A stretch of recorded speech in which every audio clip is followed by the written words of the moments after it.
এখানে আছেন আমাদের বন্ধু মিঠু।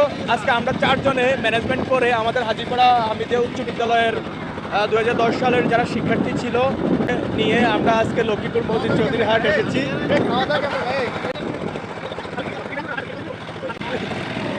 আমাদের হাজীপাড়া হামিদিয়া উচ্চ বিদ্যালয়ের কিছু শিক্ষার্থী এখানে আছে, আর সবাইকে মিলে আজকে আমরা চলে এসেছি লক্ষ্মীপুর মসজিদ চৌধুরী হাটের। আর আজকে আসার সময় আমরা একটা শয়তানি করেছি, আমাদের যে নৌকাটা আমরা ভাড়া করেছিলাম ওই নৌকার মধ্যে আমাদের কিছু গার্ডিয়ানে কিছু চিপস চানাচুর বাদাম নিয়েছে।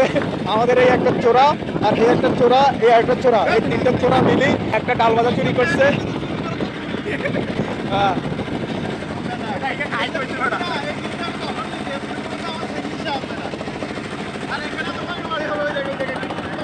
এই নদীটার মধ্যে জাহাজ চলাচল করতে পারে না বিধায় আমি এখানে বন্দরটা দিতে পারতেছি না, আর এই কারণে এখানে রেজা লাগাইছি যতগুলো বালু